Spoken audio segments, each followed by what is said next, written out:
Folks, I am sick and tired of being sick and tired. You hear people like Jesse Lee Peterson, Diamond and Silk, Lee Elder, talking about black support for the Democratic Party and how we should, quote unquote, come off the Democratic Party plantation and join them. Well, folks, I look at the Republican Party and all I see is another plantation, except instead of being house Negroes, they have us out in the fields as field Negroes with no say about anything. It appears to me that the only thing that both parties are interested in is our vote. And once that vote is delivered, particularly to the Democratic Party, we are forgotten. We are redheaded stepchildren. Now, I'm making this video because I am pissed off at the Democratic Party. And in particular, I'm pissed off at Tom Perez and to some extent, Keith Ellison.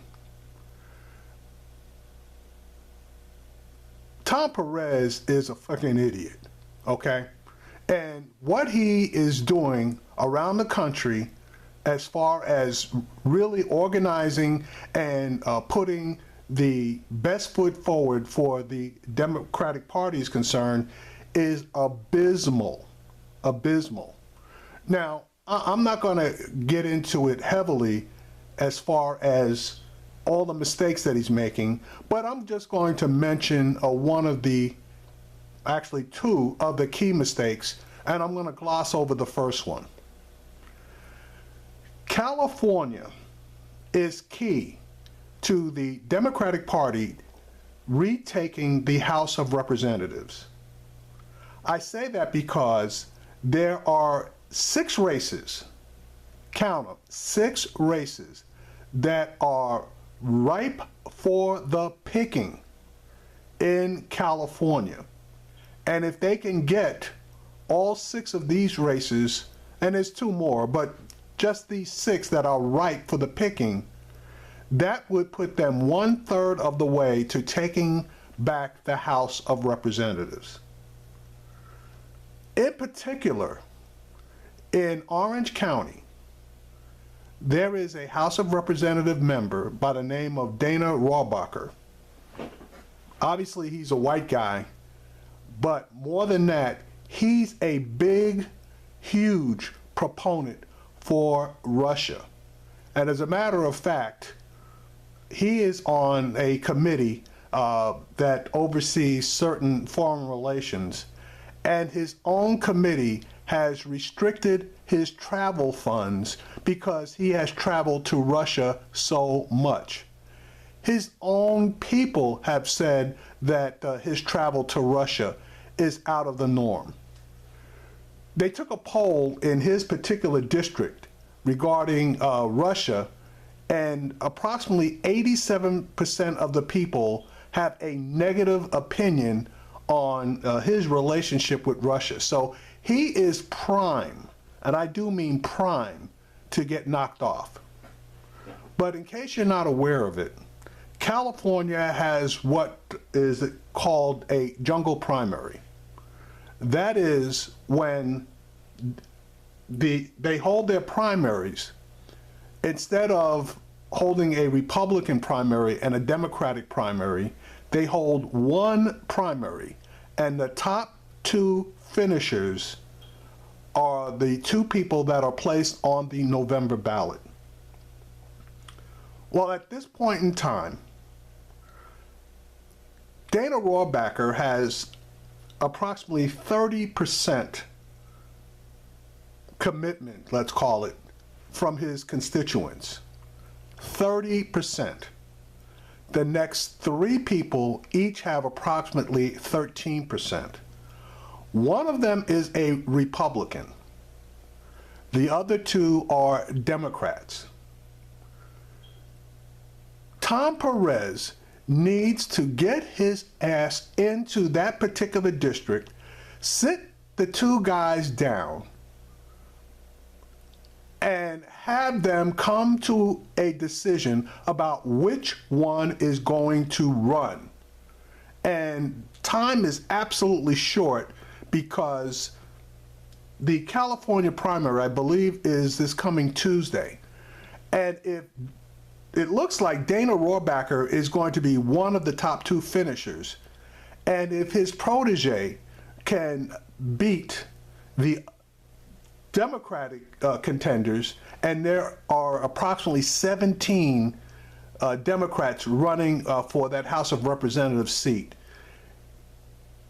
If the number two guy is a Republican, we are locked out of a race that we should win going away. This is an issue with leadership, folks.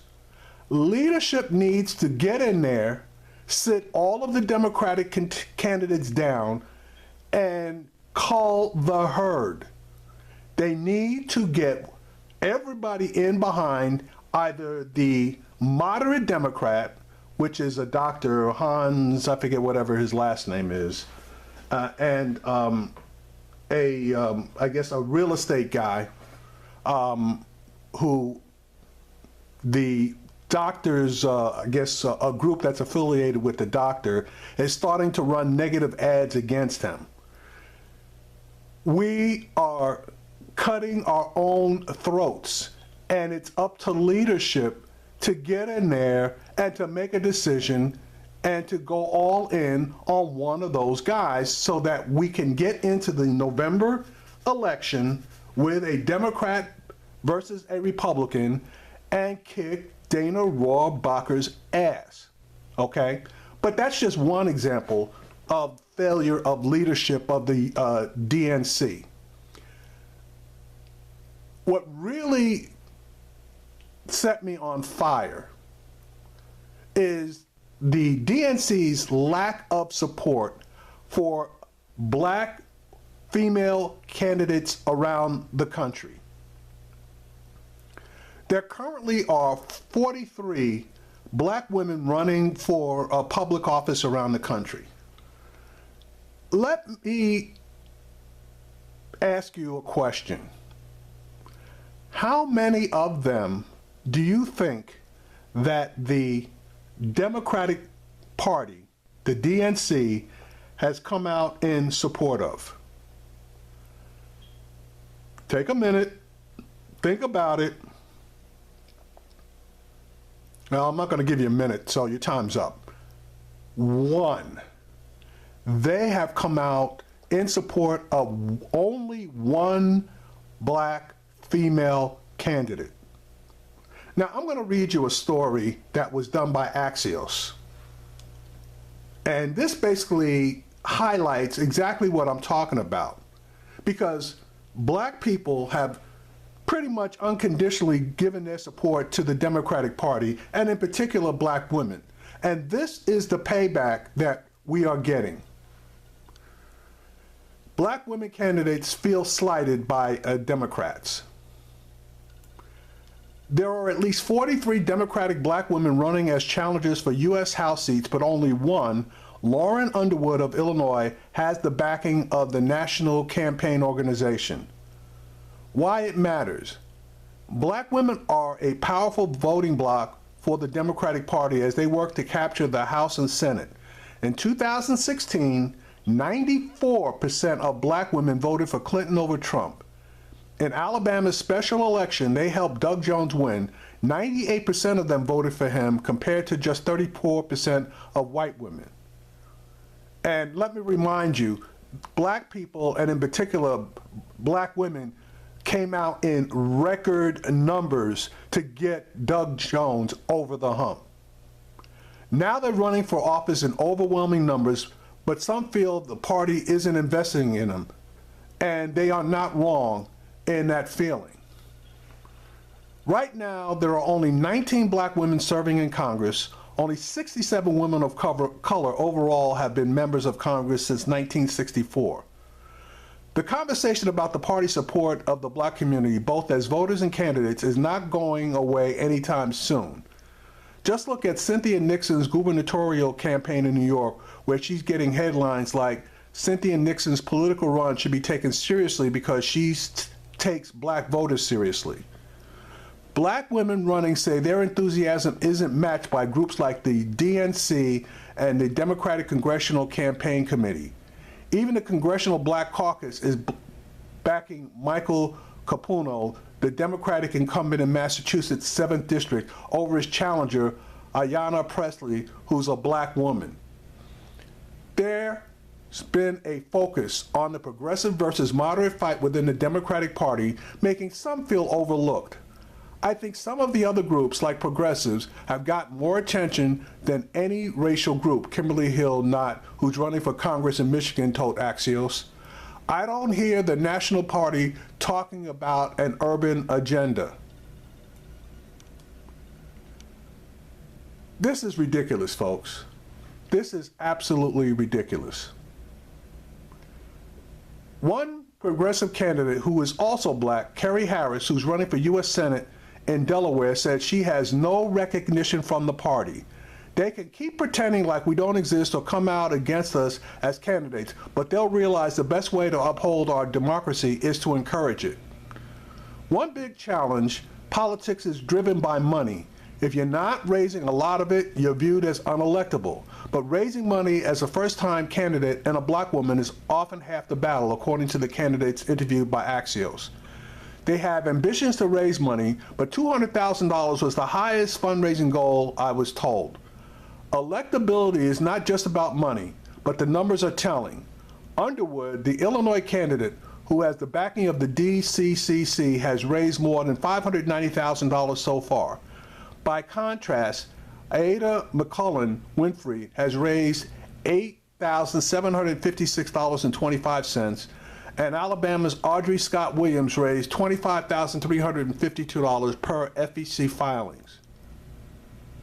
These organizations that are meant to help make sure black interests are representative, and yet everybody is looking at who's more electable based on money. While some candidates want more from the National Party, black women were praised at the DNC's annual Women's Leadership Forum this year, with Democrats like Maxine Waters and DNC Vice Chair Grace Meng calling them the backbone of the party. But if they're the backbone of the party, where the hell is the party support for their backbone? It's non-existent. The DNC's political and organizing director, Amanda Brown Learman, said in a statement, while the DNC does not endorse in contested primaries, we work with our state parties to make sure first-time candidates have the tools and information they need.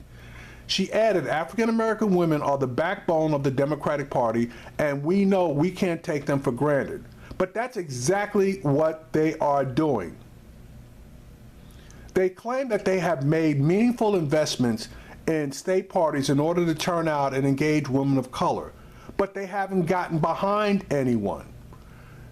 Take a look at the race in Georgia, which was recently concluded, where you had Stacey Abrams winning in a landslide. In my opinion, the day after she won that race, the Democratic Party should have come down both legs, both arms, their entire body, with a lead weight attached to their back in support of Stacey Abrams. Yet, there is nothing, and I do mean nothing, on the DNC's Twitter page or Facebook page that indicates their support of her. This is total bullshit. Let me continue with the article. The DNC's political and organizing director, the DCC didn't address the number of black women on their red to blue list, but said they keep working on diversity of candidates because it's crucial to winning back the House. The DCCC is proud to support the historic number of women and African American candidates running for Congress who will bring a wealth of knowledge and cultural competence to the political table for Democrats. But folks, you got to put your money where your mouth is. And thus far, there's been no money placed behind any of these candidates. By the numbers, a recent collection of polls from the Associated Press, NORC Center, and CBS News shows the diversity among black voters. Only 1% identifies Republicans. 92% disapprove of President Trump, and 59% who identify as Democrats is smaller than the percentage of black voters who actually vote for Democratic candidates. The bottom line is black women candidates want more from the Democratic Party, but Democrats might not have to worry much about how they'll vote in 2018 or 2020. Well, guess what, folks? What we need is to bring the Democratic Party to Jesus and let them know that if they refuse to support us, we will refuse to support them. And then they can forget about 2018 and 2020. And yeah, I know that it might appear that we're cutting off our nose to spite our face, but we have to take a stand sooner or later. And if we can't impress upon them the importance of supporting us now, I say screw them.